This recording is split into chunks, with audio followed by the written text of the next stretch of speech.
के जो कि एक एलिज इंडिपेंडेंट कंट्री है वेनेजुएला, उसके प्रेसिडेंट को उठा के ले गए। और दूसरी तरफ अवैसी साहब, असदुद्दीन अवैसी साहब कह रहे हैं कि पीएम मोदी को कि जी आप भी जो है वो कोई ट्रम्प से कम नहीं, आप भी पाकिस्तान में जाकर और हाफिज सईद और मसूद अजहर और इस तरह के लोगों को वो कह रहे हैं कि आप भी उठा के ले आइए। ये सर चल क्या रहा है? हाँ, मैडम बहुत शुक्रिया। देखिए, पहली बात तो ये है कि मुझे इस चीज़ की समझ नहीं आ रही कि जो अमेरिकन्स ने किया है, उस पे दुनिया की कोई बड़ी ताकत नहीं बोली। किसी ने भी स्टेटमेंट नहीं दी। और चाइना ने कहा है कि दुनिया का पुलिसमैन ना बने, ये ना करें, वो ना करें। मुझे ये लगता है कि अमेरिका एक लफ्ज़ होता है, हम जब पढ़ते थे ना इंटरनेशनल रिलेशंस, तो वहाँ पे एक टर्म पढ़ाई जाती थी, as per the legitimate interest of the as per the legitimate interest, और एज़ पर दी, अगर फॉर एग्जांपल अमेरिका के रेफरेंस से कहना हो, the legitimate interest of the United states. इसका मतलब ये होता है कि जिस तरह के इंटरेस्ट हमें सूट करें या जो हमें सूट करें, वही चीज़ वही हमें करनी है। जो भी हमारा लेजिटिमेट इंटरेस्ट है ना, वही हमने करना है। अभी वो मार्को रूबियो ने क्या कहा है, उसने कहा है कि अ, हमें तो इस चीज़ को समझना है कि ये जो वेस्टर्न हेमिस्फेयर है, इस पे हमारा इन्फ्लुएंस होना चाहिए। इस पे हम चाइना, रशिया, इन सबको नहीं कह सकते कि वो यहाँ पे आएँ और आके अपना हक जताते फिरें और ये वेनेजुएला हमारी बात ना माने, पनामा कनाल चाइना के पास चली जाए, कोलंबिया ड्रग्स बेच रहा है, उसके बाद क्यूबा हमारी बात नहीं सुन रहा, ब्राज़ील हमारे हाथ से निकल गया और हम जाके चाइना के बैकयार्ड पे अपने इन्फ्लुएंस को एस्टैब्लिश कर रहे हैं, इंडिया के तरले कर रहे हैं, फॉर गॉड सेक हमें ये दे दो, फॉर गॉड सेक हमें वो कर दो, ठीक है ना? मतलब वो कह रहे हैं कि हमारी तो जो पॉलिसी है वो अपना बैकयार्ड देखना है, इंडिया चाइना का जो इन्फ्लुएंस बढ़ता हुआ हमारे बैकयार्ड में उसको कम करना है, तो वो ये कर रहे हैं। और दूसरा देखें, बड़ी तमाम ताकतें ऐसे ही करती हैं। मैं आपको एक छोटी-सी मिसाल देता हूँ। इंडिया जो है, क्रिकेट में आजकल बड़ा उनका राज है। वो नहीं मान क्रिकेट में वो दंदना रहे हैं, फिर रहे हैं, पाकिस्तान को ये कर देंगे, बांग्लादेश को ये कर देंगे, इसको नहीं खिलाना, इसको बाहर निकालो, मुस्तफिजुर रहमान को बाहर निकाल देंगे। मतलब एक क्रिकेट छोटी-सी 5-10 अरब डॉलर की गेम होगी, 20 अरब डॉलर का वहाँ पे टोटल होगा वहाँ पे। तो आप इमेजिन करें, अगर इंडिया क्रिकेट में नहीं किसी को खड़ा होने दे रहा, वो हर एक की टाँगें खींच रहा है और हर एक को कह रहा है, "ओए, मैंने तुम्हारे से हाथ नहीं मिलाना। ओए, मैंने तुमसे क्रिकेट ट्रॉफी नहीं लेनी। ओए, आईपीएल में सब निकालो पाकिस्तानियों को बाहर, हम यहाँ पे देखेंगे, ये हमारा राज है यहाँ पे। आईपीएल में बंगालियों को बाहर निकालो, ये मतलब शाहरुख खान तुम गद्दार हो।" तो मतलब इतनी सी क्रिकेट में अगर आपके पास पावर आ गई है, तो आप अपने जो है ना वो तिंगनी का नाच नचाया सबको। तो फिर अमेरिका बहादुर का तो वैसे ही हक है, उसका तो बनता है मैडम वो तो। और दूसरी बात ये है कि ये तो काम उनका था ना, मतलब जो ये भी बात पता चली कि फ़ौज मज़बूत होनी चाहिए, ठीक है? अगर फ़ौजें कमज़ोर हों, तो फिर ऐसे ही होता है, लोग घुसते हैं लेकिन आप। सर अगर फौज मजबूत होने से जो है अमेरिका जाकर किसी को नहीं उठा ले जाएगा, तो सर फिर उसामा बिन लादेन को कैसे ले गया? उसामा बिन लादेन को भी तो देखो, अमेरिका उठा के ले गया था। नहीं देखिए, वो अच्छा आपका सवाल है।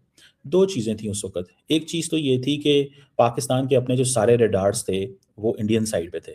ये 2009-10 की बात है। दूसरी बात उस वक़्त ये थी कि क्योंकि अफ़गानिस्तान में अमेरिकन्स के हम एलाय थे, तो एक फ्रेंडली बॉर्डर था, तो नोबडी कुड हैव एक्सपेक्टेड कि ये हो सकता है। दूसरी चीज़, तीसरी बात इसमें ये भी थी कि उनके पास स्टेल्थ टेक्नोलॉजी थी, और अगर हमें फॉर एग्ज़ाम्पल पता भी होता या हमारे पास रडार्स होते भी, तो स्टेल्थ को शायद हम नहीं जज कर सकते थे। ये 2010, आज से 15 साल पहले की बात बता रहा हूँ। तो हमें वो नहीं समझ आनी थी। वरना पाकिस्तान छोटा मुल्क ही सही, लेकिन मुझे याद है कि जब अमेरिकन्स ने ड्रोन हमले करने शुरू किए थे पाकिस्तान के अंदर बगैर पाकिस्तान से पूछे, और ये तो पाकिस्तान ने उसके बड़ा शोर डाल के वो बंद करवाए थे। प्रेशर डाला था। उन्होंने फ़ौजी मारे सलाला चेक पोस्ट पे, मुझे याद है 26 नवंबर 2011 को मैं लाहौर था उस दिन, एक दोस्त की शादी अटेंड करने गया हुआ था। तो पाकिस्तान ने 6 महीने उनकी सप्लाई बंद कर दी थी। पाकिस्तान ने कहा था कि आप जहाँ से मर्ज़ी आप अपना सामान लेके आएँ, आप कराची से होके पाकिस्तान से गुज़र के अफ़गानिस्तान नहीं जा सकते। तो हमें हमारी अपनी शॉर्टकमिंग्स ज़रूर हैं, लेकिन एक बड़ी ताकत है, उसके पास रिसोर्सेज़ हैं, वो बहुत कुछ कर लेते हैं। लेकिन अगर आपके पास कैपेसिटी हो, तो ज़रूर रोकना चाहिए, और अगर वो नहीं है, तो हमने बिल्ड करने की कोशिश की है। हम अपना मेहनत कर रहे हैं, जहाँ-जहाँ से हो सकता है। हम क्योंकि हमेशा कन्वेंशनल ट्रेडिशनल थ्रेट हमारा भारत है, उस साइड से हम चीज़ों को और तरीके से देखते हैं।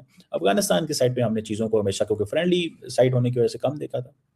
लेकिन सर आपको नहीं लगता कि हमने उस वक़्त उसामा बिन लादेन को रखकर भी गलती की थी, इसलिए कि ज़ाहिर है कि वो एक टेररिस्ट था और उस टेररिस्ट को हमने छुपा कर रखा, और उसके बाद अगर कोई दूसरी कंट्री उठकर हमें कहती है कि हम टेररिज्म को सपोर्ट करते हैं, तो वो क्या गलत कहते हैं? अगर हम नहीं करते, तो हम उसामा बिन लादेन को यहाँ 11 साल हमने छुपा के ना रखा होता अमेरिका से। उसके बाद अमेरिका आया और उसका हम कुछ भी बिगाड़ नहीं सके, वो उठाकर ले गया उसको, चाहे वो टेररिस्ट हो, चाहे हम उसको हीरो बनाते हो उसामा बिन लादेन को। अब ये कहना कि नहीं, उस वक़्त हमारी फोर्सेज़ इधर थी या उधर थी, सर बहरहाल एक कमज़ोरी तो हमारी नज़र आई है। तो आप ये कैसे कह सकते हैं कि वो कमज़ोरी आगे नहीं नज़र आएगी? और अगर ट्रम्प का मूड हुआ, ट्रम्प को कुछ चीज़ बुरी लग गई, तो क्या पाकिस्तान से भी किसी को उठा के ले जाएगा?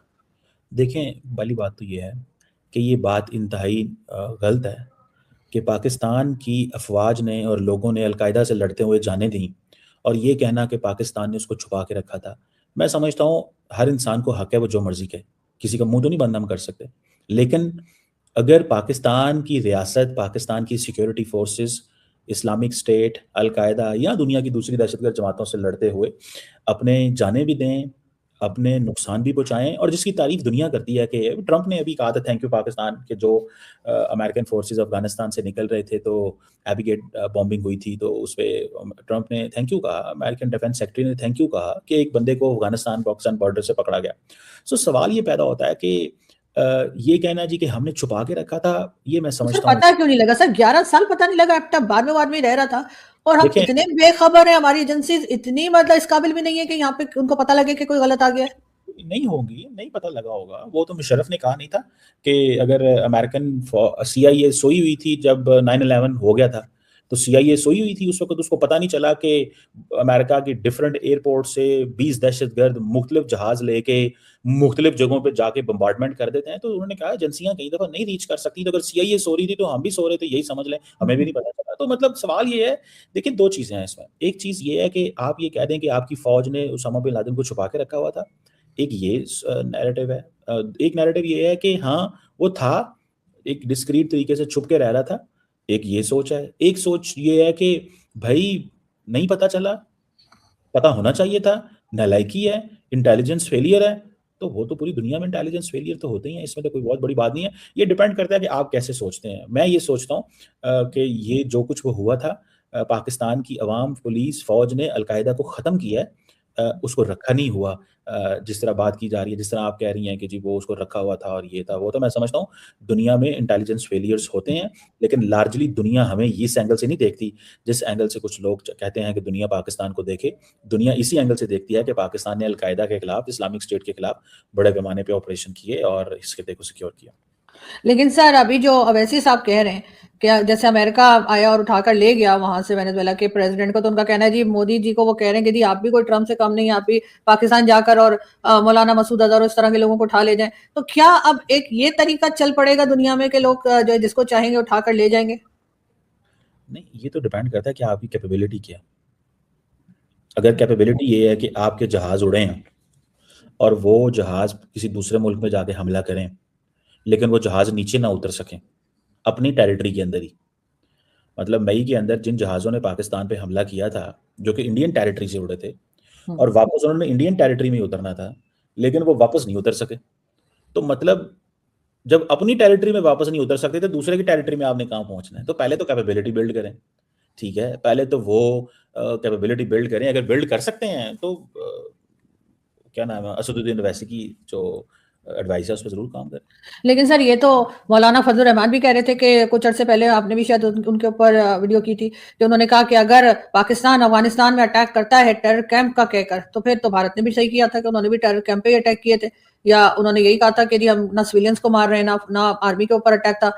तो फिर आखिर यहाँ पे टेरर या कह लीजिए जो टेररिस्ट हैं वो मौजूद होंगे तभी तो इस किस्म की बातें की जा रही हैं।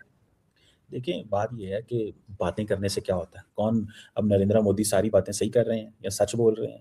या हम ये कहें जी कि वो जो बोलते हैं ठीक बोलते हैं, उनकी अपनी एक पॉलिटिक्स है, वो करते रहें, हमें इससे क्या फ़र्क पड़ता है? रही बात इस चीज़ की, ये जो मौलाना फजलुर रहमान ने की, तो मौलाना हेलो फजल दोस्तों, स्वागत है एक बार फिर से हमारे नए चैनल हिंदुस्तान टॉक में। दोस्तों अभी तक हमारे चैनल को सब्सक्राइब नहीं किया है तो जरूर कर दे, ताकि ऐसी ही लेटेस्ट अपडेट हमारे चैनल पे आपको हमेशा अपडेट होती रहे। दोस्तों आज की अगर हम बात करें तो शासन किसे कहते हैं ये डोनाल्ड ट्रंप से अच्छा कौन जानता है, कौन नहीं जानता है। भाई डोनाल्ड ट्रंप ने वेनेजुएला जाके और वेनेजुएला को 24 घंटे के अंदर अंदर अपने हाथ के कब्जे में ले लिया है। और वहाँ की जो उपराष्ट्रपति उनको भी उन्होंने धमकी दे डाली है कि भाई अगर आप हमारे इशारे पर नहीं चलेंगे तो आपके जो राष्ट्रपति अभी हमने इसे उठाया है इससे भी हश्र उनका काफ़ी ज़्यादा खराब हो सकता है। तो ये होती है भाई पावर, ये होती है भाई एक यूएस के जो डोनाल्ड ट्रंप है उनकी ये पावर है। मतलब पावर किस तरह की होनी चाहिए ये उन्होंने दिखा दिया है कि भाई कैसा